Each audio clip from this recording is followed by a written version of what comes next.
Hello friend, आप सभी का आपके अपने यूट्यूब चैनल ब्राइट बुद्धि में आप सभी का स्वागत है। तो हम आज NCERT की बुक क्लास 5 की हिंदी की बुक पढ़ेंगे, जिसमें से आज चैप्टर होगा 13 स्वामी की दादी।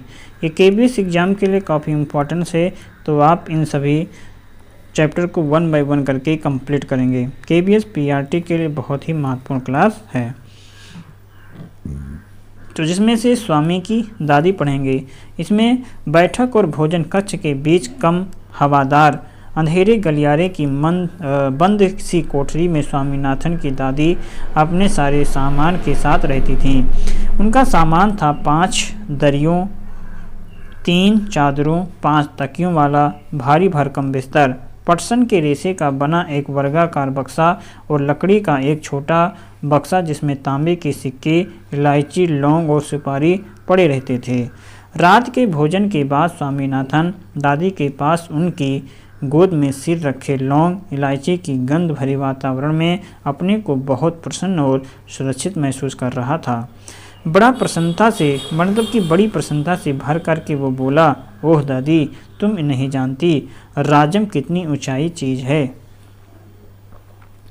राजम कितनी ऊंची चीज़ है। उसने दादी को राजम और मणि की पहले दुश्मनी और फिर दोस्ती की कहानी सुनाई। तुम्हें पता है उसके पास सचमुच की पुलिस की वर्दी है। स्वामीनाथन बोला, सच? उसे पुलिस की वर्दी क्यों चाहिए? दादी ने पूछा। उसके पिता पुलिस अधीक्षक हैं, वो यहाँ की पुलिस के सबसे बड़े अफसर हैं। दादी काफ़ी प्रभावित हुई। उनका सच में काफ़ी बड़ा दफ्तर होगा, उन्होंने कहा। फिर उन्होंने उन दिनों की कहानी सुनानी शुरू की जब स्वामीनाथन के दादा रौबदार सब मजिस्ट्रेट थे, जिनके दफ्तर में पुलिस वाले कांपते हुए खड़े रहते थे। उनसे डर करके खूंखार से खूंखार डाकू तक भाग खड़े होते थे। स्वामीनाथन अधीर होकर के उनकी कहानी ख़त्म होने का इंतज़ार करने लगा, लेकिन दादी बोलती ही गई, इधर उधर भटकती हुई और अलग अलग समय पर घटी घटनाओं को गड्ढ-मुड्ढ करती हुई। बस काफ़ी है दादी, उसने रुके स्वर में कहा। मैं तुम्हें राजम के बारे में कुछ बताना चाहता हूँ। जानती हो उसे गणित में कितने नंबर मिलते हैं? सारे नंबर मिलते होंगे ना? दादी ने पूछा। अरे नहीं, उसे 100 में से 90 मिलते हैं। चलो अच्छा है, लेकिन तुम्हें भी मेहनत करके उसकी तरह नंबर लेना चाहिए। तुम्हें पता है तुम्हारे दादा कभी कभी ऐसे उत्तर लिखते थे कि परीक्षकों को भी चकित कर देते थे। किसी सवाल का जवाब देने से वे दूसरों के मुकाबले 10वां हिस्सा वक्त लेते थे और उनके जवाब इतने शानदार होते थे कि कभी कभी उनके अध्यापक उन्हें 200 नंबर तक दे देते थे। जब उन्होंने MA किया तो उन्होंने इतना बड़ा मेडल मिला था। मैं कई सालों तक उसे गले में पहनती रही। पता नहीं मैंने कब उसे उतारा। हाँ, जब तुम्हारी बुआ पैदा हुई। नहीं, तुम्हारी बुआ नहीं, तुम्हारे पिता। याद आया, तब बच्चा 10 दिन का था। अरे नहीं, मैंने पहले ठीक कहा था, तुम्हारी बुआ ही पैदा हुई थी।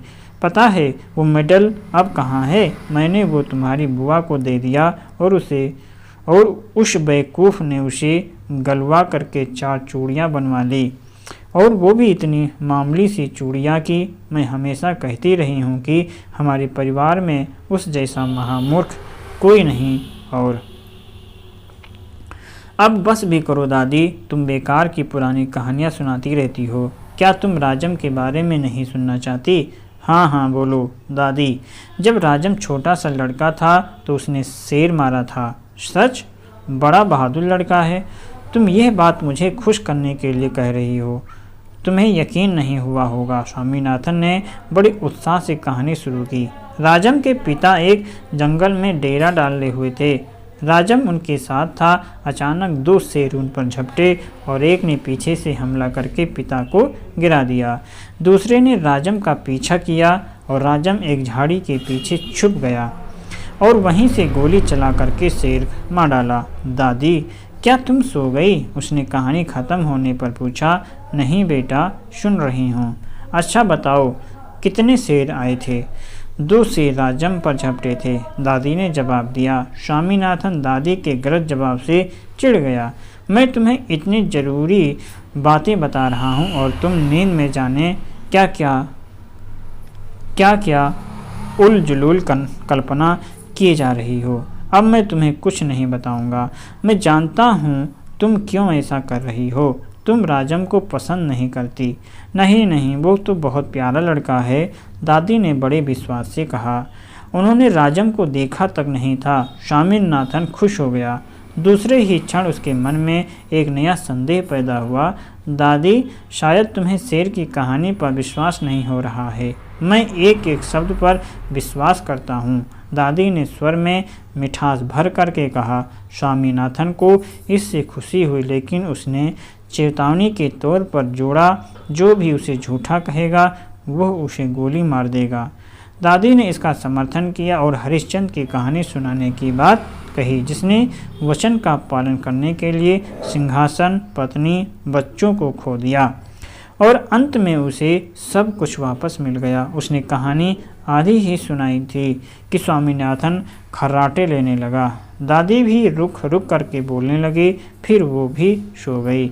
ये कहानी जो है R.K. नारायण के द्वारा लिखा गया है। अनुवाद किया है मस्त राम कपूर ने।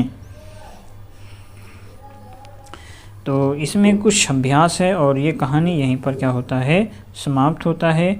वीडियो में अच्छा लगे तो लाइक, कमेंट और शेयर ज़रूर कीजिए अपने हित में दोस्तों के साथ। यहाँ पे राम बाबू से संबंधित कुछ कहानियाँ भी दिया गया है, तो ये आप सभी लोग स्क्रीनशॉट ले करके पढ़ सकते हैं। तो चलिए मिलेंगे हम एक नए लेसन में, तब तक आप इसे पढ़ते रहें, मस्त रहें। नमस्कार।